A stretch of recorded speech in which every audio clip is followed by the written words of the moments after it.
चलो अब पढ़ लेते हैं, ठीक है। देखो अपने सारे चैप्टर कंप्लीट हो गए हैं। अब फेडरलिज्म चैप्टर स्टार्ट करते हैं, नहीं सिविक्स का चैप्टर नंबर 2, ठीक है। देखो इस चैप्टर में सबसे पहले अपन बात करेंगे कौन कौन सी चीज़ें पढ़नी है।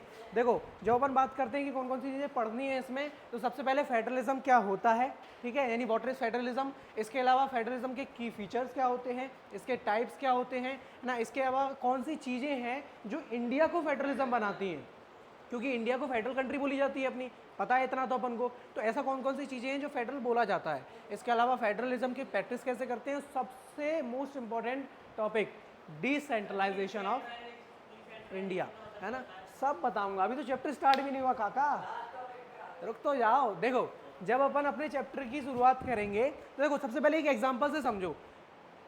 कभी स्कूल देखा है सबने, सब अपन स्कूल पढ़कर आए हैं। देखो स्कूल में एक प्रिंसिपल होता है उस प्रिंसिपल, ये स्कूल का हेड होता है, वो हेड जो होता है अपने स्कूल का वो प्रिंसिपल होता है। तो सारी की सारी जो पावर्स होती हैं वो किसके पास होती हैं, प्रिंसिपल्स के पास। प्रिंसिपल से छोटा कौन है, वाइस प्रिंसिपल, और उससे छोटा इंचार्ज, इंचार्ज से छोटा टीचर, टीचर से छोटा मॉनिटर, यही तो होता है। मॉनिटर जो हेड होता है उधर का ओवरऑल एरिया का, है ना। तो एक बात थोड़ी सी समझो, जो सबसे ज़्यादा पावर है वो प्रिंसिपल पे है, लेकिन प्रिंसिपल ने अपनी कुछ पावर्स को थोड़ा डिवाइड करके रखा है, किसके लिए, वाइस प्रिंसिपल के लिए। वाइस प्रिंसिपल ने अपनी पावर को सब डिवाइड किया इंचार्ज को, इंचार्ज ने कुछ अपनी पावर को डिवाइड किया, लेकिन क्या सबके पास पावर बराबर है, नहीं है ना, समझ रहे हो। तो जैसे अगर कोई अपने स्कूल का प्रिंसिपल है, जो पावर उसके पास है वही पावर कुछ हद तक वाइस प्रिंसिपल के पास है, लेकिन दोनों एक दूसरे में कॉन्फ्लिक्ट नहीं करते। जैसे जो काम वाइस प्रिंसिपल कर रहा होगा वो प्रिंसिपल नहीं करेगा, और जो प्रिंसिपल कर रहा होगा उसके चार्जशिप में वाइस प्रिंसिपल नहीं करेगा। एक बात समझ में आई। तो ठीक इसी प्रकार से थोड़ा सा ये भी चीज़ समझो, जैसे अपना ये आ जाता है सेंट्रल और इधर आ जाता है स्टेट का काम। कैसे, देखो ये काम कौन करता है सर, सेंट्रल का, ठीक है, ये वाला कौन करेगा, सेंट्रल का, और ये वाला काम कौन करेगा, स्टेट का। अब देखना सर, सेंट्रल में काम कर रहे हैं सर अपने माननीय प्रधानमंत्री जी, और स्टेट में काम कौन कर रहे हैं, आदित्य योगी जी, यही तो काम कर रहे हैं। अब सर होगा क्या, पूरा का पूरा सेंट्रल के जो पावर है वो संभाल कौन रहा है, अपने माननीय प्रधानमंत्री मोदी जी, है ना। उसके बाद पूरे स्टेट का कार्यभार कौन संभाल रहा है, योगी आदित्यनाथ जी, यही तो है। अब ये सर पीएम है और ये सीएम है। अब एक बात समझना, जैसे अपन स्कूल का पूरा काम, पूरे के पूरा जो कमांड है वो प्रिंसिपल संभाल रहा था, ऐसे ही अपने पूरे भारत का जो कमांड है वो कौन संभालेगा, सेंट्रल, ठीक है। अब इस सेंट्रल ने अपनी पावर को डिवाइड किया, यानी अपनी पावर को सब डिवाइड किया किसमें, स्टेट में। यानी सेंट्रल, यानी कुछ अपन अगर ऐसा कहें कि सेंट्रल गवर्नमेंट ने अपनी पावर को स्टेट गवर्नमेंट को दे दिया सर, यानी कुछ सेंट्रल पावर के पास जितनी भी पावर थी उसमें से थोड़ी सी पावर निकाली और स्टेट गवर्नमेंट को दे दी। समझ में आ गया, ठीक। जस्ट बस यही है जो कुछ भी है फेडरलिज्म, मतलब पूरा का पूरा फेडरलिज्म चैप्टर सिर्फ इसी पे बेस्ड है। आधा मानो चैप्टर खत्म, सच में। कैसे समझ में आ गया फेडरलिज्म क्या है, कोई परेशानी इतने में, इतने को समझने में कोई परेशानी है क्या। कहने का मतलब कि सेंट्रल पावर जब अपनी पावर को लोअर लेवल को ट्रांसफर कर दे, यानी स्टेट में या लोकल लेवल में ट्रांसफर कर दे, बस उसे फेडरलिज्म कहेंगे। कोई परेशानी इतने में। चलो सर, जब इसके अपन आगे बढ़ेंगे, ये मैंने आपको बता दिया कि क्या क्या पढ़ रहे हैं अपन, है ना। अब आओ सर मेन मुद्दे पे। अब देखो सर, एक बात अपन को थोड़ा सा डाउट कर रही होगी, क्या, कि सर पावर शेयरिंग जब अपन पढ़ रहे थे तभी तो यही आपने बताया था कि सर पावर शेयरिंग क्या होती है, अपनी पावर्स को सब डिवाइड करना। जब सेंट्रल पावर अपनी लोकल पावर को डिवाइड कर दे या स्टेट पावर को अपनी पावर दे दे, उसे क्या कहेंगे, पावर शेयरिंग। और अब सर फेडरलिज्म में भी आप सेम डेफिनेशन लेकर आ गए, सब कुछ सेम ही है। थोड़ा सा अगर अपन थोड़ा सा प्रीवियस चीज में जाएं तो अपन ने पावर शेयरिंग में 2 एग्जाम्पल पढ़े थे। देखो एक तो पढ़ा था अपन ने बेल्जियम का एग्जाम्पल, है ना, और दूसरा वाला एग्जाम्पल किसका पढ़ा था अपन ने, श्रीलंका का एग्जाम्पल पढ़ा था। अब देखो, हमको एक बात पता है कि बेल्जियम ने सारे के सारे रूल्स एंड रेगुलेशंस को फॉलो किया, ठीक है। जब उसको एक बात पता चली कि यार बेल्जियम में कॉन्फ्लिक्ट होना स्टार्ट हो गए, यानी लड़ाई झगड़ा होना स्टार्ट हो गए, अब होगा क्या इससे, उन्होंने कॉन्स्टिट्यूशन बनाया, जिसमें अपन ने पढ़ा था कि सर बेल्जियम ने अपनी कॉन्स्टिट्यूशन में 4 बार बदलाव करे, है ना। यानी कुल मिला के बेल्जियम जो है वो आज़ाद कंट्री बन गया था, बिना किसी कॉन्फ्लिक्ट के, बिना किसी सिविल वॉर के और बिना किसी तकलीफ के, है ना। अब हुआ क्या, बाद में सर जो श्रीलंका है वो अपनी मनमानी करने लगा था, ये बात अपन ने पढ़ी थी। याद करो, मैंने आपको बहुत इंपॉर्टेंट क्वेश्चन में अभी आपने लिखकर दिखाई थे मुझे, ethnic composition of Belgium, ethnic composition of, तो अपन ने यही पढ़ा था कि श्रीलंका ने सिर्फ अपनी मनमर्जी चलाई, वो चाहता था कि सारी की सारी पावर किसके पास रहे, हमारे पास, मैं अपनी पावर को सब डिवाइड नहीं करना चाहता। तो हुआ क्या, जब इसने अपनी पावर को डिवाइड नहीं किया तो इससे क्या हुआ कि सर इसमें सिविल वॉर होना स्टार्ट हो गए, कॉन्फ्लिक्ट होना स्टार्ट हो गई, इसकी सरकार गिरना स्टार्ट हो गई, लोगों में लड़ाई झगड़ा शुरू हो गए। अच्छा, मेजर कम्युनिटी कौन थी श्रीलंका में, सिन्हाला, और दूसरी कम्युनिटी तमिल, राइट। तो देखो, जब अपन ने बात करी कि सर जो बेल्जियम ने अपनी पावर को सब डिवाइड किया तो सर ये आज़ाद हो गया बिना किसी कॉन्फ्लिक्ट के, ऐसे श्रीलंका ने नहीं किया तो ये नहीं हुआ, इसमें सिविल वॉर होना स्टार्ट हो गया। इसीलिए सर अपन को एक बात तो समझ में आती है कि जो फेडरलिज्म हो चाहे पावर शेयरिंग हो, किसी भी चीज़ में हमें अपनी पावर को किसी ना किसी को तो देना ही पड़ेगा। अपनी इंस्टीट्यूशन चल रहा है, क्या मैं पूरा इंस्टीट्यूशन अकेले चला सकता हूँ, नहीं चला सकता, मुझे अपनी पावर को सब डिवाइड करना पड़ेगा। मैं किसी को अपना पार्टनर बना सकता हूँ, टीचर रख सकता हूँ कि भैया मैं अलग अदर सब्जेक्ट तुम देख लेना, क्योंकि सब में तो मेरे को स्पेशलाइजेशन नहीं होगी ना, इसीलिए मुझे अपनी पावर को करना ही पड़ेगा। बताओ इतने में कोई परेशानी, चलो। तो सर अब आओ मेन डेफिनेशन पे कि सर फेडरलिज्म एक्चुअली में कहते किसे हैं। तो ध्यान रखना, फेडरलिज्म की मोस्ट इंपॉर्टेंट एक डेफिनेशन है, क्या कहेंगे फेडरलिज्म किसे कहेंगे, फेडरलिज्म एक ऐसी सिस्टम ऑफ गवर्नमेंट है, फेडरलिज्म गवर्नमेंट का ऐसा सिस्टम है जिसमें गवर्नमेंट अपनी पावर को डिवाइड करेगी, किसमें, सेंट्रल से लेकर कॉन्स्टिट्यूंट यूनिट तक। अच्छा, कॉन्स्टिट्यूंट यूनिट्स क्या होती है बेटा, लोकल या स्टेट, कोई परेशानी, दोनों नहीं लिख सकते। क्यों नहीं लिख सकते, क्योंकि अपन ने, मैंने आपको बताया था कि मोस्टली तो दो ही होती है ना, एक सेंट्रल और एक स्टेट। बाद में अपन को ज़रूरत पड़े तब अपन अपनी पावर को और डिवाइड कर देते हैं, जिसको अपन लोकल शेयरिंग या फिर लोकल पावर शेयरिंग भी कहते हैं, है ना। नगर निगम, म्यूनसिपालिटी आ जाती है अपनी अलग अलग प्रकार से, ठीक है। तो फेडरलिज्म किसे कहेंगे, फेडरलिज्म गवर्नमेंट का ऐसा सिस्टम है जिसमें गवर्नमेंट अपनी पावर को सब डिवाइड करता है, किसमें, सेंट्रल अथॉरिटी से लेकर कॉन्स्टिट्यूंट यूनिट तक, यानी सेंट्रल पावर से लेकर स्टेट पावर तक। कोई परेशानी सर,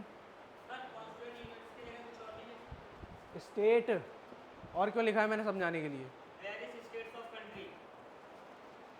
बाबू सुबह सुबह से ओके नहीं आना चाहिए, समझा करो, ठीक है। तो ध्यान रखना सर, अगर कभी आप कोई भी फेडरलिज्म पूछ ले तो क्या अपन डेफिनेशन बता देंगे, क्या हमें कोई परेशानी है आपको, पक्का। कोई भी जगह किसी भी चीज़ में परेशानी आए तुरंत रोक के पूछना, बाद में नहीं, है ना, तुरंत रोकना कि सर ये बात समझ में नहीं आई, इतने में कोई परेशानी अभी तक। तो फेडरलिज्म ध्यान रखना क्या होता है सर, फेडरलिज्म गवर्नमेंट का ऐसा सिस्टम है जिसमें सरकार अपनी पावर को सब डिवाइड करती है, सेंट्रल से स्टेट तक। चलो इतना समझ में आ गया सर। अब फेडरलिज्म की जो है सर, ये दो लेवल ऑफ गवर्नमेंट होती है, इस फेडरलिज्म की दो लेवल ऑफ गवर्नमेंट होती हैं, और दो लेवल ऑफ गवर्नमेंट मैंने आपको ये बता दिया, एक सेंट्रल और एक स्टेट, ये दो लेवल हो गई। इसके अलावा both these of government enjoy their power with the independent of each other.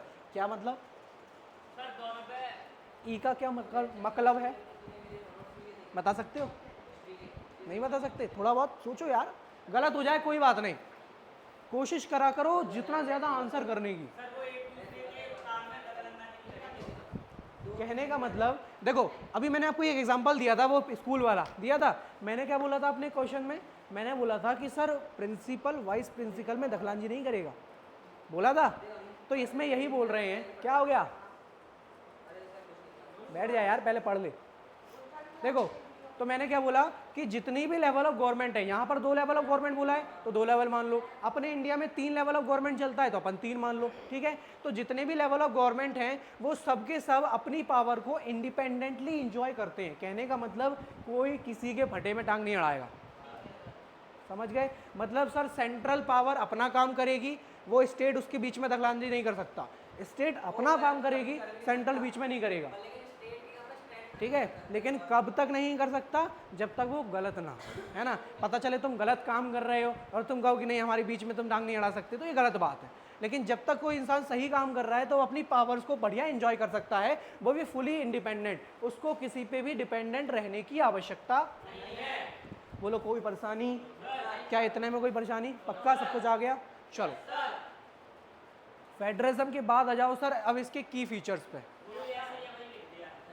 हाँ, की फीचर्स क्या होते हैं देखना, बहुत इंपॉर्टेंट है, ध्यान रखना। आपके में एक मोस्ट इंपॉर्टेंट क्वेश्चन यही है, सबसे पहला वाला, कि what is federalism, right the key features of federalism.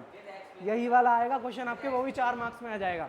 तो आपको ये सब कुछ ध्यान से रखना है, आंखें एकदम देखो, यहाँ की एक एक चीज देखो, इस पीपीटी की जो कुछ भी चीज है ना एकदम दिल में बसा लेना। जैसे आप लोग अपनी फोटो में दे, देखो बजा दिया उसने, ठीक है? जैसे आप अपने अपने वालों को या वालियों को दिल में बसाते हैं ना, वैसे ही यहाँ के एक एक अक्षर को बसा लेना अपने दिमाग में और दिलों में, ठीक है? की फीचर्स क्या हैं? सबसे पहला, ये तो अपन ने बात कर ली कि सर ये 2 या 2 से ज्यादा टीयर्स ऑफ गवर्नमेंट है, ये टायर नहीं है, समझ गए? ये टायर नहीं है, टीयर है। टीयर मतलब लेवल या ऑर्गन ऑफ गवर्नमेंट, ठीक है? तो सर ये 2 या 2 से ज्यादा लेवल ऑफ गवर्नमेंट है। इट मींस मैंने अभी आपको बताया कि ये यहाँ पर सेंट्रल, स्टेट और लोकल, 2 या 2 से ज्यादा पावर्स, फेडरलिज्म ऑफ गवर्नमेंट, ठीक है? पहला पॉइंट। पहले में कोई परेशानी? दूसरा आ जाओ सर। दूसरे में क्या है? Different tears of government govern in a same citizen their own jurisdiction. कहने का मतलब क्या है सर? इसके कहने का मतलब क्या है, कुछ बता सकते हो? थोड़ा कोशिश करो यार।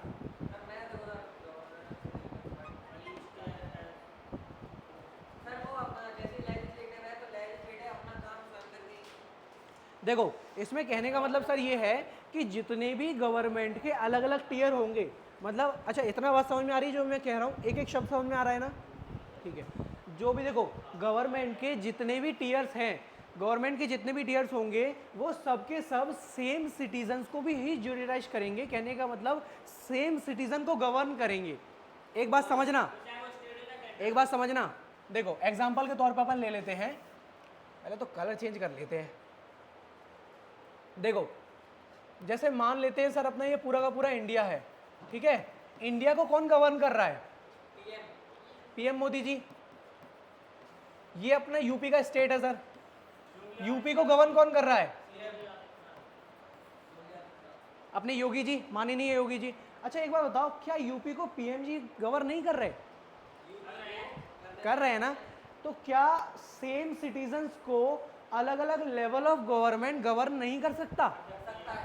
कर सकता है ना? तो इसमें भी यही बोला है कि सर चाहे कोई भी मैटर हो, हर एक अलग अलग टीयर ऑफ गवर्नमेंट या अलग अलग level of government same citizens को जरूरत पड़ने पर गवर्न कर सकते हैं, कर सकते हैं, है ना? मतलब उन पर राज या फिर उनको सही दिशा देने का काम कर सकते हैं। कोई परेशानी इतने में? ये वाले पॉइंट अच्छे से समझ में आ गया?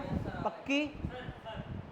चलो इसके बाद आ जाओ सर थर्ड वाले पे, the existence and authority each tier of government is constitutionally guaranteed. इसका कहने का मतलब क्या है?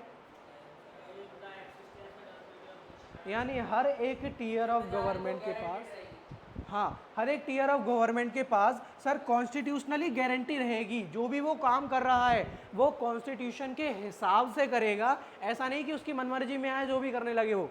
समझ में आ रहा है? यानी जो भी व्यक्ति काम करेगा, गवर्नमेंट का कोई भी व्यक्ति काम करेगा, वो कॉन्स्टिट्यूशन की गारंटी के हिसाब से काम करेगा, और वो जो भी काम करेगा उसमें एक अथॉरिटी होनी चाहिए और वो उसमें कॉन्स्टिट्यूशन का एग्जिस्टेंस होना चाहिए। जैसे आपने कोई नया डिसीजन लिया तो आप उस डिसीजन को अकेले नहीं लोगे, सबके संगठन के साथ में लोगे, है ना? या फिर आपने कोई नया कानून पारित किया, वो नया कानून कॉन्स्टिट्यूशन में मेंशन करना चाहिए बाद में आपको। आप अपनी जो भी बिल या जो भी चीज़ पारित करोगे उसमें आपको उसको मेंशन करना पड़ेगा। जैसे आपने जीएसटी लागू किया था, उस जीएसटी को आपने बताया बाद में बिल के द्वारा, है ना? जब भी तो वो बिल लॉ बना। तो ये सारी चीज़ें आपको लीगल और अथॉरिटेटिव के रूप में करना पड़ेगा। बोलो कोई परेशानी? समझ में आ गया? आपको आ रहा है? Last function, sorry not last, आगे और भी हैं। The fundamental provisions of constitution can not be unilaterally change. लो आ गया सेम। देखो सर, कहने का मतलब कि यहाँ पर हमारे देश में या किसी भी देश में, वैसे कानून तो यही कहता है कि किसी भी देश में कोई भी सिंगल पर्सन या सिंगल गवर्नमेंट कोई भी डिसीजन अकेले नहीं ले सकती। इसका सबसे बेस्ट एग्जांपल एक बात समझना, अचानक से मैं कल के दिन तुमसे कह दूं कि अब आपकी क्लासेस 6 घंटे की लगेंगी, कैसा लगे? मैं आपसे कुछ नहीं पूछूं, ना कुछ बताऊं, बस डायरेक्टली जैसे ही आप घर पहुंचे आपने ग्रुप पे मैसेज किया, अरे अभिषेक सर ने तो कह दिया आपसे 6-7 घंटे की क्लासेस है। क्या ये बात सही है? गलत है ना? जबकि लीगली काम क्या होना चाहिए, मैं आपसे पूछूं कि भैया आपका स्कूल कितने से कितने बजे तक लगेगा, क्या 6 घंटे आप पढ़ने के लिए आ जाओगे? या फिर अगर मुझे 6 घंटे पढ़ाना है तो क्या मैं डिविजन्स ऑफ आवर्स में पढ़ा सकता हूँ? ये सारी चीज़ें मुझे आपसे डिस्कस करनी चाहिए। लेकिन अगर मैं सारे के सारी डिसीजन खुद से ले लूँ तो गलत होगा ना। मैंने आपसे आपकी फ़ीस लगवाई, कल के दिन अचानक से उस फीस में मैं 20,000 रुपये बढ़ोतरी कर दूँ, कहूँ आपसे अब इतनी है फीस अपनी, तो गलत है ना?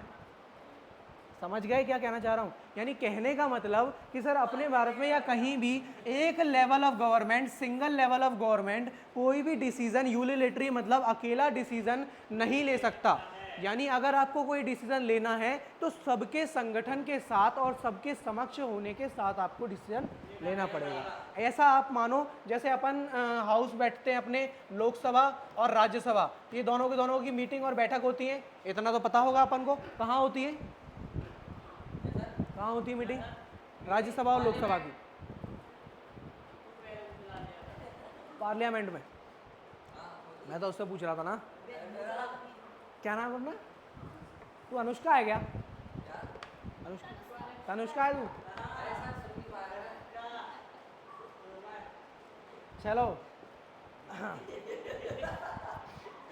क्या यार तुम भी,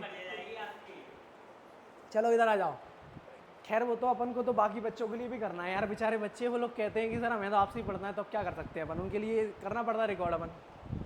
चलो तो सर मैंने बताया कि यहाँ पर कोई भी सिंगल लेवल ऑफ गवर्नमेंट अकेले डिसीजन नहीं ले सकती, ठीक है। अगर आपको डिसीजन लेना है तो सबको साथ में बैठक बिठाइए, जैसे कि राज्यसभा और लोकसभा है, दोनों की बैठक बिठाइए पार्लियामेंट में। उसमें आप बोलिए कि सर हमें ये वाला डिसीजन लेना है। दोनों की जब मत एक से हो या फिर 1/3 ऑफ पीपल उसके राजी हो उस डिसीजन में, तब जाके उस डिसीजन को लागू कर सकते हो।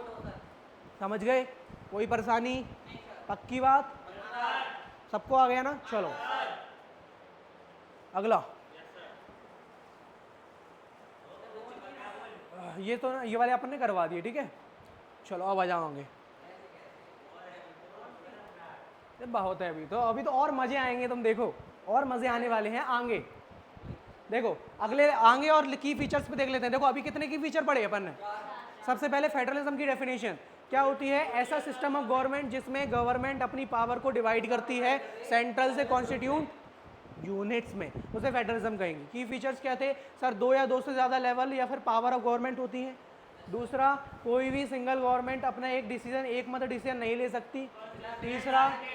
तीसरा कॉन्स्टिट्यूशनली गारंटेड और एग्जिस्टेंस में रहेगा। और अगला, चलो अब इधर आ जाओ। Court has the power to interpret the constitution. कहने का मतलब क्या है सर कि अगर आप कोई गलत काम करते हैं तो कोर्ट के पास ये पावर होती है कि आपको सही दिशा पर लेकर आया जाए। नहीं समझे? नहीं समझे ना? देखो मान के चलते हैं, देखो अपन सभी इंसान हैं, है ना।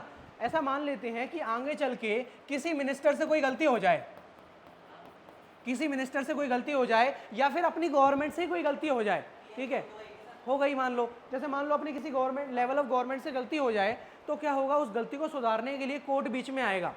क्या कहेगा कि भैया आपने ये गलती करी है अपने संविधान के रिलेटेड, और अब इस संविधान से सुधारने के लिए आपको ये चीज़ें करना पड़ेगा। तो कोर्ट बीच में इंटरप्रिटेट कर सकती है, ठीक है। इसके अलावा मान लो कि 2 लेवल ऑफ गवर्नमेंट में लड़ाई झगड़ा हो जाए, मतलब सेंट्रल और स्टेट के बीच में किसी बात से कोई कॉन्फ्लिक्ट हो जाए, यानी लड़ाई झगड़ा हो जाए, उसे कौन सुलझाएगा? अपना कोर्ट सुलझाएगा। पक्की बात है? हाँ, सेंट्रल स्टेट के बीच में लड़ाई हो जाए, कौन सुलझाएगा? कोर्ट सुलझाएगा। गवर्नमेंट नहीं, कोर्ट, ठीक है। तो सर हाँ, सुप्रीम कोर्ट, तो सर कोर्ट के पास बहुत ही पावर होती है, जिसमें मैंने ऑलरेडी तुम्हें बताया भी है कि अपने संविधान के बाद कोर्ट ही है सबसे ऊपर, यानी उसके आगे अपने पीएम सीएम मिनिस्टर कोई भी नहीं है, मायने रखता, ठीक है।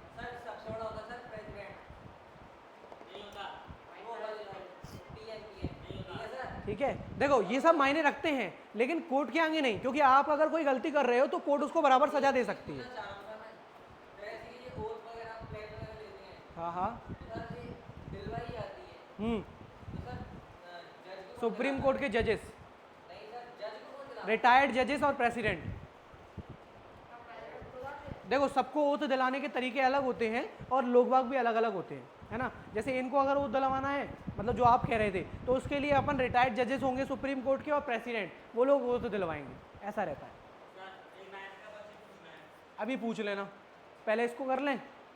अब इधर आ जाओ, सोर्सेज ऑफ रेवेन्यू। कहने का मतलब सर आप अपनी लेवल ऑफ गवर्नमेंट में जो भी काम कर रहे हैं वो सोर्सेज ऑफ रेवेन्यू कॉन्स्टिट्यूशन में मेंशन होना चाहिए, उसके हिसाब से ही आप करेंगे। इसके अलावा जो भी आप खर्चे कर रहे हैं वो सारे के सारे लोगों को बताकर करेंगे। जैसे अभी एक बीच में मुद्दा आया था, एक गवर्नमेंट दूसरे गवर्नमेंट से ये कह रही थी, मतलब एक पार्टी दूसरी पार्टी से कह रही थी कि आप जो भी काम करते हैं वो हमें बताकर नहीं करते हैं। तो दूसरी पार्टी कह रही थी कि हम तो ठोक बजाकर काम करते हैं, ये लो हमारी पूरी की पूरी बिल की किताब देख लो और अब तुम अपने काम बता दो हमें।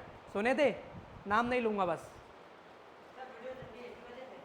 हाँ बाद में बताऊंगा, टेंशन मत लो तुम। तो कहने का मतलब सर ये क्या है कि आप जो भी खर्चा कर रहे हैं, जैसे मान लो आपने रोड बनवाई, उस रोड बनवाने में जो भी खर्चा आया वो आप मेंशन करेंगे अपनी किताब में, ठीक है। आपने किसी को घर प्रोवाइड करे, या आपने अपने पॉलिटिकल पार्टी में कोई भी काम करे, उस पार्टी में जो भी आपने काम करे वो आप मेंशन करेंगे उसके सोर्सेज ऑफ रेवेन्यू, कि उस रेवेन्यू का सोर्स कहाँ से आया, वो पैसे कहाँ से आए तुम पे, ठीक है, और वो पैसे कितने लगे, किस चीज़ में लगे, वो सारी की सारी चीज़ें आप मेंशन करेंगे। एक स्पेसिफाइड रूप से क्लियरली मेंशन आपको करना पड़ेगा। कोई परेशानी? पता है क्यों मेंशन करना पड़ता है? पता है ये मेंशन क्यों करा जाता है? ताकि आगे जाके किसी का 24 करोड़ का झूमर ना हो। अच्छा, कुछ को समझ में नहीं आया होगा, आ गया। आप आदमी पार्टी को जानते हो? आम आदमी पार्टी जानते हो? तो फिर तो मुद्दा सुना ही होगा। जबरा फैन यार, जबरा फैन। चलो, the federal system has dual object. Sir federal system यानी अपनी जो भी फेडरलिज्म की कंट्री है या फिर फेडरलिज्म की सिस्टम है, उसके पास दो ऑब्जेक्टिव रहते हैं, दो काम रहते हैं, दो काम सबसे इंपॉर्टेंट रहते हैं। पहला काम कौन सा होता है? To safeguard and promote the unity of country, यानी अपनी कंट्री के लोगों को यूनिटी में रखने के लिए और उनको सेफ रखने के लिए सारा का सारा काम किसका होता है? फेडरलिज्म की कंट्री का होता है, यानी उसकी गवर्नमेंट का होता है। कोई परेशानी? ये वाला पॉइंट समझ में आ गया? To safeguard and promote the country, लोगों को एक साथ संगठन में रखने के लिए, यूनिटी में रखने के लिए, और आप लोगों के और हमारे जैसे लोगों की सुरक्षा करने के लिए इसका काम है गवर्नमेंट। कोई परेशानी? दूसरा, accommodation to date regional diversity, यानी कहने का मतलब रीजनल डाइवर्सिटी रखनी है अपनी कंट्री को। जैसे अपना भारत है, अपने भारत में रीजनल डाइवर्सिटी है, यानी हर धर्म के लोग हैं। वहाँ मुसलमान भी हैं, यहाँ हिंदू भी हैं, यहाँ क्रिश्चियन भी हैं, ईसाई भी हैं, सिख भी हैं, मतलब हर धर्म के लगभग सारे लोग हैं अपने। तो रीजनल डाइवर्सिटी है। ऐसा नहीं है कि केवल और केवल हिंदू ही है, क्या केवल और केवल मुसलमान हैं, या केवल और केवल क्रिश्चियन या सिख हैं, ऐसा है क्या? अपने भारत में सभी लोग, और सब अपने अपने धर्म की पूजा करते हैं, और सारे के सारे लोग मिलजुल के यूनिटी से रहते हैं। चाहे वो अगर पंजाबी के लोग हैं तो वो अपन जैसे अपने जो वाहिगुरु हैं, उन अपन कभी भी सामने से निकलते हैं उनको भी प्रमाण करते हैं, वो लोग श्री राम को भी मानते हैं, है ना। तो सभी लोग आपस में भाईचारा बन के अपना काम बढ़िया तरीके से चलता रहता है, बस एक आध चीज़ों को छोड़ के। अपन नाम नहीं लेंगे ना। बोलो, कोई परेशानी? समझ में आ गया? की फीचर्स में समझ में आ गया? चलिए सर, फिर आगे बढ़ो सर। तो आगे बढ़ते हैं, तो जब अपने सर इंडिया की फेडरलिज्म की बात करते हैं तो अपने इंडिया फेडरलिज्म के जलवा है। क्यों है? क्योंकि इंडिया इज बी लाइक मेरा ही जलवा है। क्यों है? क्योंकि अपने भारतीय कॉन्स्टिट्यूशन में फेडरलिज्म नामक कोई भी शब्द नहीं है। अपने भारत के कॉन्स्टिट्यूशन में फेडरलिज्म नामक कोई शब्द नहीं है। क्यों नहीं है? क्योंकि फेडरलिज्म का मतलब है, फेडरलिज्म उस कंट्री को कहेंगे जहां फेडरलिज्म के प्रिंसिपल्स फॉलो होते हैं, समझ गए? और अपने आप प्रिंसिपल फॉलो होते हैं, इसलिए फेडरलिज्म का कोई नाम नहीं है। और उसके बाद भी देखो, अपनी इंडिया इतनी वास्ट कंट्री है, अपन ने चाइना को भी पीछे छोड़ दिया जनसंख्या में। सोचो इतनी मेहनत कर रहे हो तुम लोग, ठीक है? तुम्हारे पास इतने काम धंधा नहीं है, तुम तो जनसंख्या बढ़ाने में लगे हो। साइंस नहीं पढ़ रहे हो तुम लोग, साइंस पढ़ो भाई, सीखो थोड़ा बहुत चीज़ें, इंटरेस्ट लो, ठीक है? ठीक है, तो सर सारी चीज़ों को, इतनी वास्ट कंट्री है, इतनी बड़ी पॉपुलेशन है, उसके बाद भी हमारी भारतीय संस्कृति इतनी अच्छी है, हमारी भारत का कल्चर इतना अच्छा है, हमारे भारत के लोगों को इतना अच्छा माना जाता है। आप सोचो ना, अपने भारत के लोग कहीं दूसरे देश में जाते हैं, कितनी रिस्पेक्ट मिलती है, मिलती कि नहीं मिलती? ऑब्वियस सी बात है, भारत के नाम सुनते ही बोले कहाँ से आए हो? बोले भारत से। अरे साहब, वहाँ के तो आपके पीएम बड़े अच्छे हैं सर, रिलेशन हमारे बड़े अच्छे हैं। वहाँ के दूसरे कंट्री के लोग कह रहे हैं साहब कोई दिक्कत आ जाए तो बता देना, पीछे तो खड़ी है अपने, कहते हैं कि नहीं कहते? अभी सुना होगा अपन ने, तेजस वेजस सब पढ़े हैं अपने पास। चलिए सर आगे बढ़े, चलो चलिए। देखो अभी मैंने आपको बताया कि फेडरलिज्म क्या है, उसके की फीचर्स क्या हैं, और अब आ जाते हैं टाइप्स।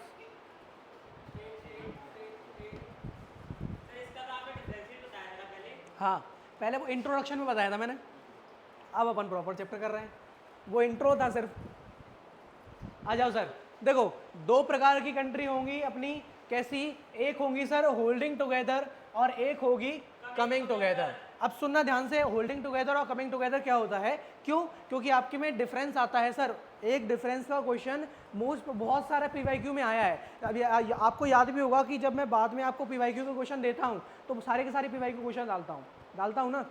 पिछली बार अपन ने शायद एमसीक्यू सीरीज भी करी थी, उसमें भी सारे के सारे आपने गर्दा उड़ाया था, तो सारी पीवाईक्यू क्वेश्चन है। तो आप इसी तरह से अगर यहाँ पर बढ़िया तरीके से पढ़ेंगे तो आपको कोई भी क्वेश्चन टफ और कठिन नहीं लगेगा, ठीक है? चलिए सर, होल्डिंग टुगेदर और कमिंग टुगेदर एक्चुअली में होता क्या है ये जानो। देखो ऐसा मानो सर कि ये कोई एक बड़ी कंट्री है, ये कोई एक बड़ी कंट्री है, ठीक है? इस बड़ी कंट्री ने अपनी पावर को सब डिवाइड कर दिया, अपनी पावर को सब डिवाइड कर दिया किसको? अलग अलग स्टेट्स को।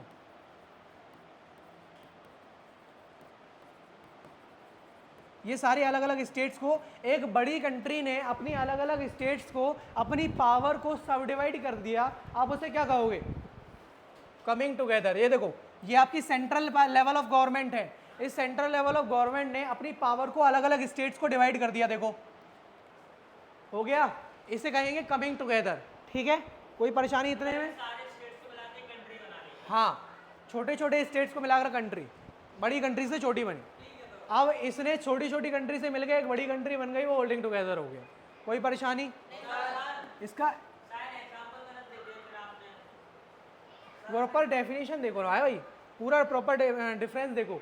When a large country divide a power between the constituent states या national government is known as holding together federalism. और कमिंग टुगेदर को क्या कहोगे? जब एक इंडिपेंडेंट स्टेट्स खुद में एक बड़ी यूनिट बन जाए, यानी छोटे छोटे स्टेट्स खुद में मिलकर बड़े एक बड़ी यूनिट, बड़ी कंट्री बन जाए, उसे अपन कहते हैं कमिंग टुगेदर। और जब अपनी पावर्स को अपन ने सब डिवाइड कर दिया अलग अलग लेवल्स पे, उसे अपन होल्डिंग टुगेदर कह देंगे। बताओ कोई परेशानी?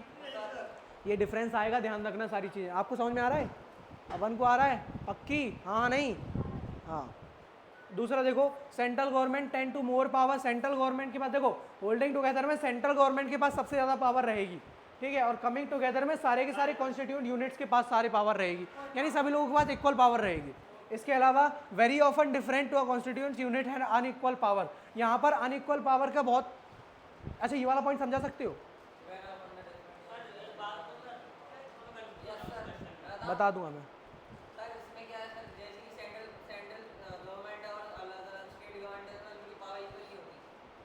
हाँ, और यहाँ पर सारी की सारी इक्वल रहेंगी, सिंपल।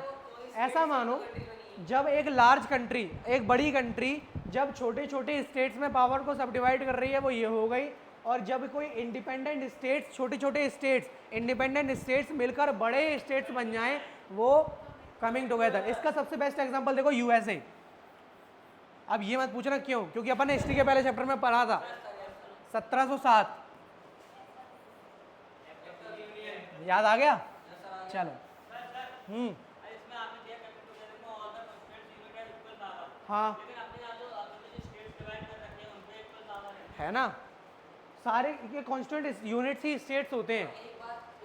सारे स्टेट्स के पास इक्वल पावर, कोई भी किसी की पावर्स में दखल अंदाजी नहीं कर सकता, समझ रहे हो?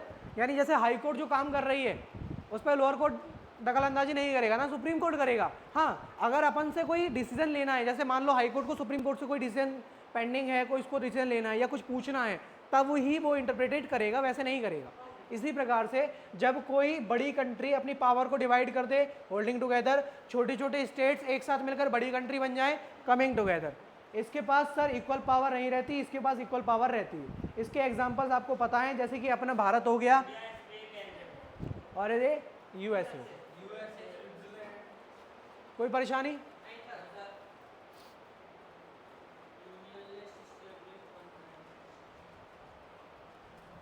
हाँ, पक्की बात है, इतने में कोई परेशानी तो नहीं है बेटा किसी को भी? साहिल आ गया तुम्हें? चलो, अलग से पूछना पड़ता है भाई से रोला है, इसीलिए तो। कौन सी? What makes India federal country. अब एक्चुअली में बात ये आती है कि कौन कौन सी चीज़ें हैं जो भारत को फेडरल कंट्री बनाती हैं, क्योंकि भारत को फेडरल कंट्री कहा जाता है। अब क्यों कहा जाता है, इसका भी तो रीज़न है ना। तो सर भारत को फेडरल कंट्री क्यों कहा जाता है, इसका रीज़न देखो। देखो, all the feature of the federal system applied to the provision of a country, यानी अपनी इंडियन कॉन्स्टिट्यूशन में फेडरलिज्म के सारे प्रोविजंस और सारे के सारे फीचर्स इसमें अप्लाई होते हैं, इसीलिए फेडरलिज्म कंट्री कहते हैं।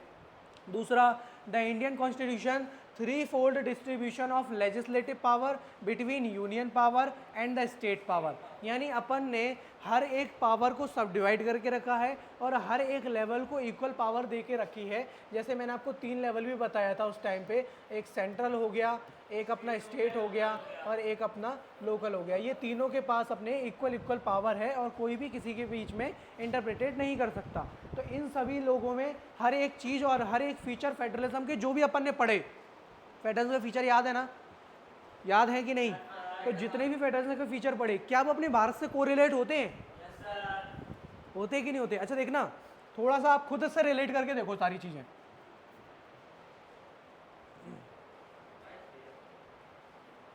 क्या अपने भारत में 2 या 2 से ज़्यादा फेडरलिज्म गवर्नमेंट है? सर है।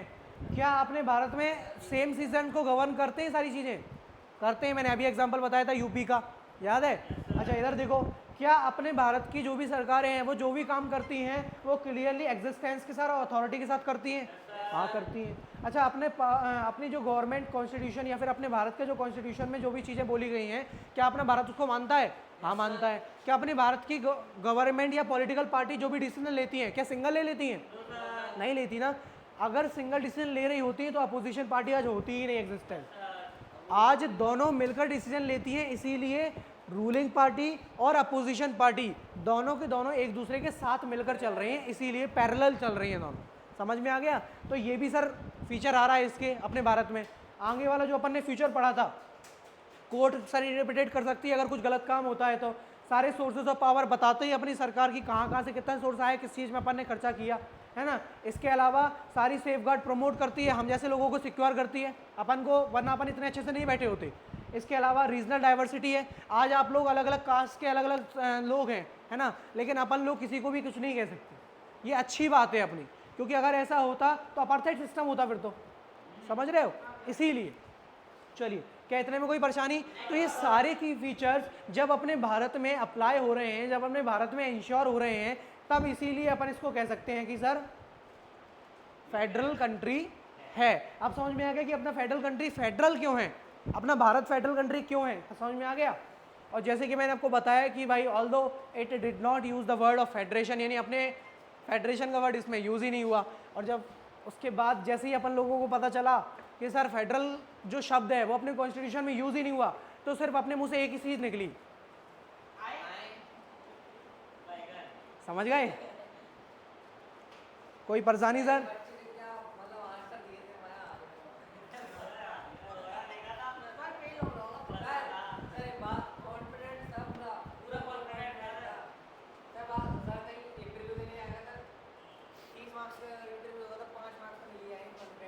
तो 5 में पास थोड़ी हो जाएगा।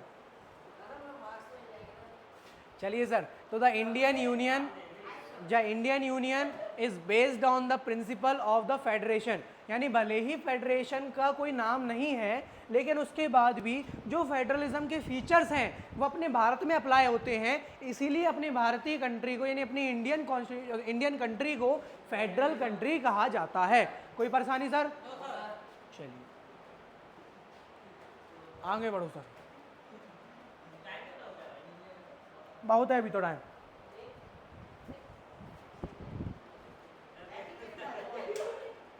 आधा करेंगे आज चैप्टर, अगला अगली क्लास में करेंगे, मतलब आधा चैप्टर आज, आधा अगली क्लास में। ऐसे तो बहुत है। चलो आगे सर, आगे पढ़ते हैं। The constitution originally provided for 2 tier system of government. जो कॉन्स्टिट्यूशन अपना भारतीय कॉन्स्टिट्यूशन है, ये 2 टियर या उससे ज़्यादा tier system of the government अपन को प्रोवाइड करता है, अभी देखा अपन ने। इसके अलावा later 3rd tier of federation was added in the formation of panchayat and municipalities, है ना। लेटर मतलब अपने भारत में जो तीसरा लेवल ऑफ गवर्नमेंट है, यानी लोकल लेवल ऑफ गवर्नमेंट है, जो लोकल लेवल ऑफ गवर्नमेंट है उसमें कौन आ जाएंगे सर? पंचायत, पंचायती राज और म्यूनसिपालिटीज। तो इसमें ये सारे के सारे फॉर्म्स ऑफ गवर्नमेंट को अपन ने इसमें ऐड ऑन कर दिया था। आप टेंशन मत लेना, अगर आपको म्यूनसिपालिटी प्रॉपर नहीं पता, पंचायती राज नहीं पता, पंचायत समिति, ग्राम पंचायत, इसके बारे में मैं आपको बहुत तसल्ली से आराम से बताऊंगा, टेंशन मत लेना, मैं सारी चीज़ें आपसे लेके आया हूँ, ठीक है। चलो सर अब आ जाओ। These different enjoy the separate jurisdiction. ये सारे के सारे पार्टीज या सारी की सारी टीयर्स ऑफ गवर्नमेंट अपने सेपरेट ज्यूरिडिक्शन को फॉलो करती हैं। कहने का मतलब अपने अपने दायरे में रहती हैं। पक्की बात, अभी अपन ने देखा ज्यूरिडिक्शन मतलब दायरा होता है, बात ध्यान रखना, ठीक है। मतलब सारी चीज़ों को गवर्न करके अपने अपने दायरे में रहती है, कोई किसी के फटे में टांग नहीं। अगला, constitution clearly provide a 3-fold distribution of legislative power between union power and state power. यानी अपना कॉन्स्टिट्यूशन एक क्लियरली प्रोवाइड करता है कि सर जो भी अपनी पावर को डिस्ट्रीब्यूशन करेंगे वो स्टेट, सेंट्रल, लोकल सभी लोगों में बराबर बराबर पावर को डिस्ट्रीब्यूट करेंगे, और साथ में सभी का अपना अपना एक काम होगा, सेपरेट काम होगा, कोई किसी के बीच में टांग नहीं अड़ाएगा। जैसे मैंने आपको उस दिन एग्जांपल दिया था जब मैं आपको पावर शेयरिंग पढ़ा रहा था, मैंने आपको एग्जांपल दिया था कि अगर आपके घर में पानी नहीं आएगा तो क्या कहोगे? हेलो मोदी जी, घर में पानी नहीं आ रहा हमारे, ऐसे कहोगे क्या? म्यूनसिपालिटी में फ़ोन लगाओगे, यही तो करोगे, है ना। तो इसीलिए सबके अपने अपने पावर्स डिवाइडेड हैं। जो सेंट्रल पावर है वो सारे बड़े बड़े मुद्दों को देखेगी।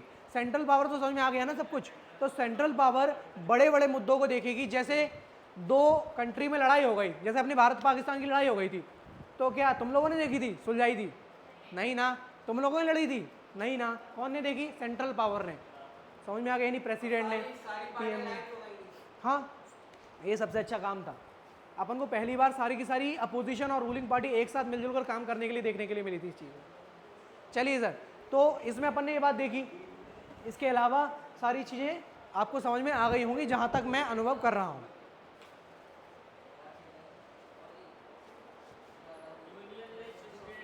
अब देखो एक चीज़, मैंने अभी आपको कुछ दिन पहले एक चीज़ दिखाई थी, ये यानी जब अपना फेडरल कंट्री आती है तो इस फेडरल कंट्री के साथ अपनी 3 लिस्ट आती हैं अपने भारत में। इस फेडरल कंट्री के साथ अपनी भारत में 3 लिस्ट आती हैं। एक आती है यूनियन लिस्ट, एक आता है स्टेट लिस्ट, और एक आती है कंकरेंट लिस्ट। अब एक्चुअली में यूनियन, स्टेट और कंकरेंट लिस्ट होती क्या है, इसको और जान लो प्रॉपर तरीके से। 3 प्रकार की लिस्ट हो गई।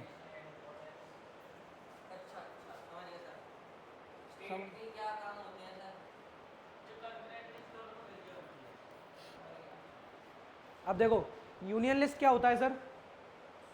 Union list has a subject of national importance.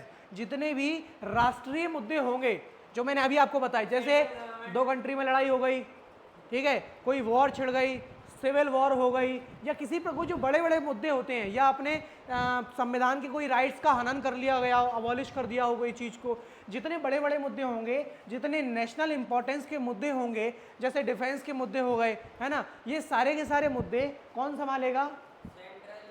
Union list. तो इसके लिस्ट में कौन कौन से बड़े बड़े यानी नेशनल मुद्दे आएंगे? तो ध्यान रखना, नेशनल मुद्दे, राष्ट्रीय आपदाओं के मुद्दे किस में आएंगे? यूनियन लिस्ट में। अच्छा, लेकिन बोलना आपको यूनियन लिस्ट है। हाँ, ठीक है, union alone can make a laws. जब ये राष्ट्रीय मुद्दे आएंगे, मतलब जब इतने बड़े बड़े कोई अफेयर्स आ जाएंगे, मुद्दे आएंगे, तब सेंट्रल पावर अकेले डिसीजन लेगी। क्योंकि देखो, जब दो कंट्री में लड़ाई होगी तो कोई भी गवर्नमेंट आप लोगों से नहीं पूछेगी कि अब क्या करना चाहिए हमें। समझ रहे हो? समझ रहे हो कि नहीं समझ रहे? जैसे मान लो कि अपने क्लास के बच्चे हैं, मान लो दो बच्चों में लड़ाई हो गई, तो मैं बाकी बच्चों से पूछूंगा नहीं कि क्या करना चाहिए, मैं उठ के रैप्टा दे दूंगा सीधे दोनों में। समझ गए? तो इसीलिए जो भी सेंट्रल पावर होगी वो ऐसे मुद्दों पे खुद से डिसीजन ले सकती है यूनिलेटरली। अच्छा, इसमें कौन कौन से मुद्दे आते हैं नेशनल पावर्स में या यूनियन लिस्ट में? देखो, जैसे बैंकिंग हो गया, जैसे डिफेंस हो गया, कोई करेंसी चेंज हो गया, जैसे अपन ने देखा था मॉनिटाइजेशन फंड हुआ था, 500,000 के नोट बंद कर दिए थे, नोटबंदी हो गई थी, है ना, लाले पड़ गए थे सभी लोगों को, काला धन निकल रहा था। अच्छा, 12:30 साढ़े 12 बजे अचानक से खबर आती है, भाइयों और बहनों 12:30 बजे से डीमोनेटाइजेशन लागू हो रहा है अपने शहर में। और उसके बाद देखो, उस दिन तो बैंक रात भर खुली थी भाई।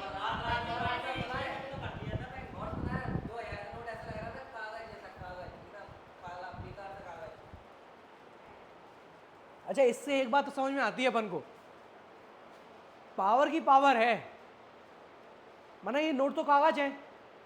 जब नोटबंदी हुई तो वो नोट किस काम के थे? सोचो, लोग बागों ने उसको हाथ तापने के लिए जलाए हैं। सोचो, क्या उसमें पावर थी? पावर किस में है? उस कुर्सी की पावर है। समझ रहे हो? जैसे आज आप कोई कुर्सी पे बैठे हो, आप कलेक्टर हो, आपके पैर छुएंगे सब, अरे सर बताओ कुछ खाएंगे, कुछ पिएंगे, सर बताओ आपकी क्या सेवा कर सकता हूँ। आप कुर्सी से उतरे, कौन है आप?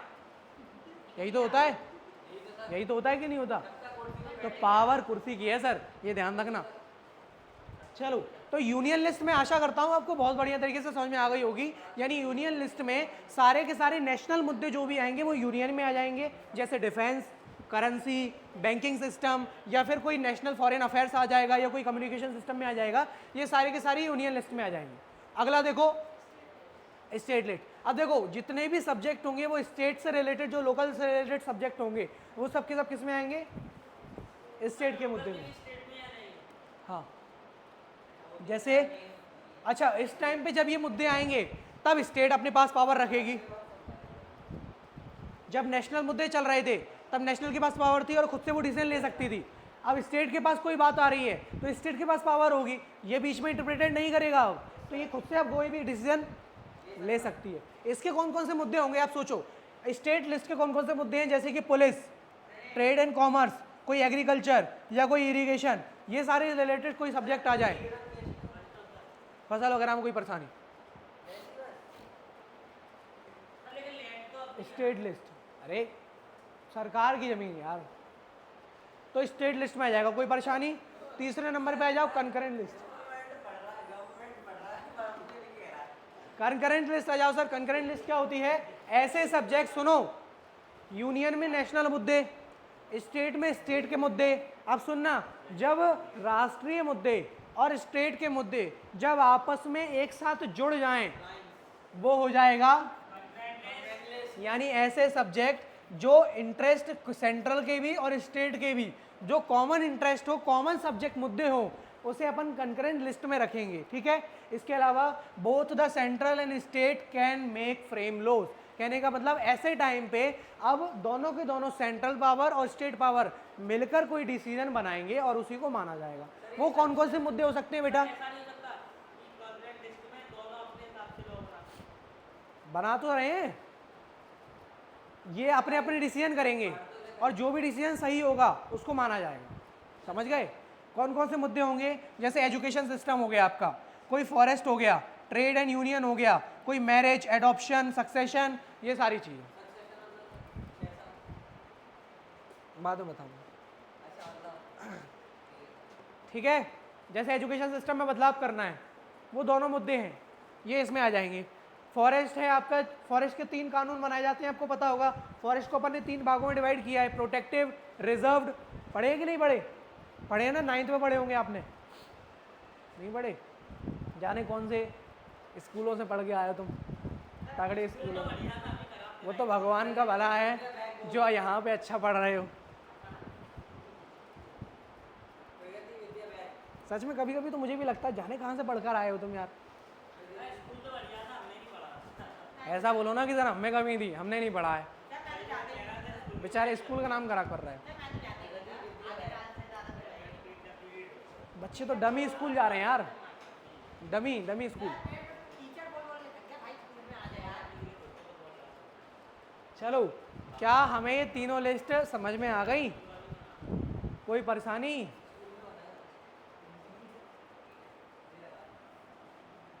बेटा मेरे को तीनों लिस्ट बता सकते हो, दोनों में से कोई भी?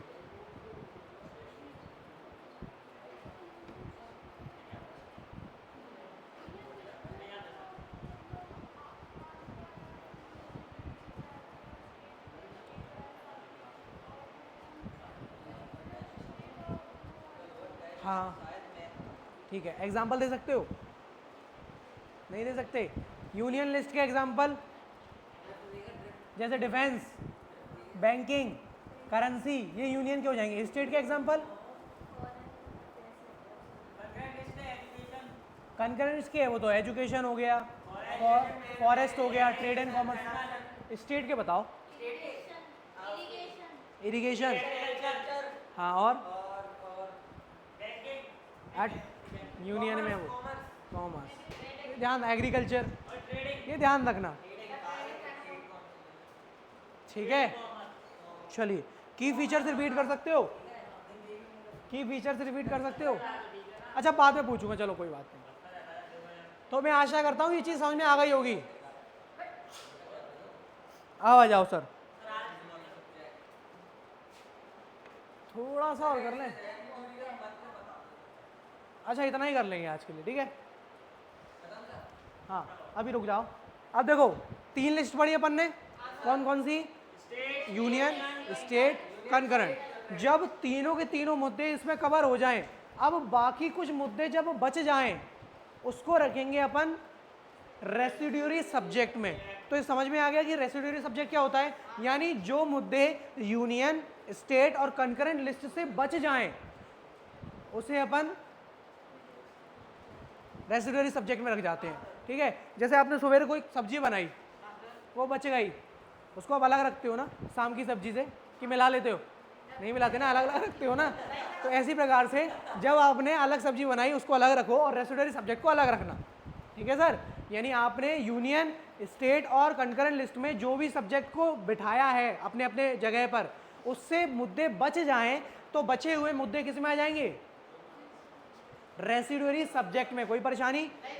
चलिए सर, तो subject which are not present in a list, ऐसे सब्जेक्ट जो कि आपके बाकी की लिस्ट में मेंशन नहीं किए गए हैं उसे अपन रेसिड्यूरी सब्जेक्ट में रखेंगे। Union government has the power to make a law on residuary subject, यानी यूनियन गवर्नमेंट के पास पावर रहती है कि किसी भी रेसिड्यूरी सब्जेक्ट में वो लॉ बना सकती है। जैसे कंप्यूटर, सॉफ्टवेयर, ई कॉमर्स, अलग अलग लॉ बनते हैं इसके। ई कॉमर्स का कोई नया कानून बन जाए, आज से कंज्यूमर उपभोक्ता ये नहीं कर सकता, दुकानदार ये नहीं कर सकता। हाँ हाँ, हर एक को वो देना चाहिए, रसीद, रेसिप्ट देनी चाहिए, है ना, रिसीट देना चाहिए, एमआरपी से ज़्यादा नहीं देना चाहिए। सारे सब्जेक्ट किस में आएंगे यार? रेसिडेंशियल सब्जेक्ट में। जैसे आप बाजार में चिज्जी लेने गए, सुनिए बच्चे कहते हैं, तो आपने 100 रुपये का आइटम खरीदा, तुरतुरे खरीदे 10 रुपये तुरतुरे, तो वो 10 रुपये तुरतुरे आपको 50 के नहीं मिलेंगे, 10 के ही मिलेंगे। और अगर 50 के दिए तो 10 रुपये तो तोड़े के कारण भाई साहब को 10,000 का जुर्माना लग जाएगा, समझ गए? इसीलिए आपको, हाँ, अरे एक ने केस कर दिया था, नहीं सुना तुमने? पहले एक बार क्या हुआ कि वो सुना है फेयर एंड लवली, सुनिए, अब वो फेयर एंड लवली की तुम एडवर्टाइजमेंट देखो, वो ऐसे करते न एकदम से गोरी हो गई, करते हैं मन के नहीं करते। अब यार उसने एक किसी ने लाई फेयर एंड लवली, बोले यार गोरा तो मैं हुआ नहीं, भक्क काला रखा था वो, गोरा तो मैं हुआ नहीं, उसने केस कर दिया, बोले यार इसको लगाने तो गोरा तो हो नहीं रहा मैं, उसने केस कर दिया, बेचारों को पैसे देने पड़े यार।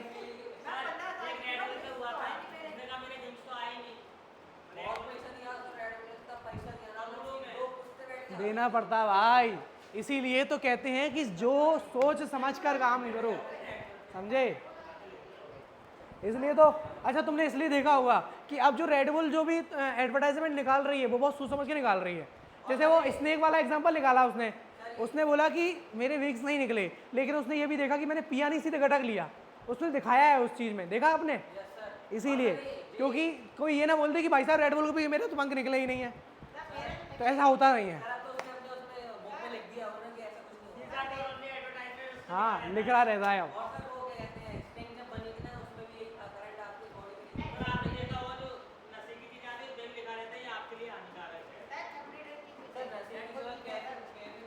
चलिए सर, देखो आज फिर अपन ने क्या क्या पढ़ा।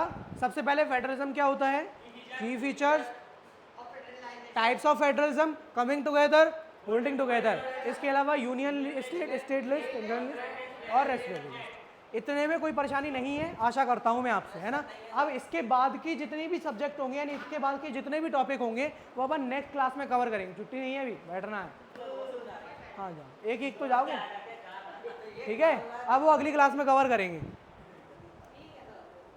जय श्री राम।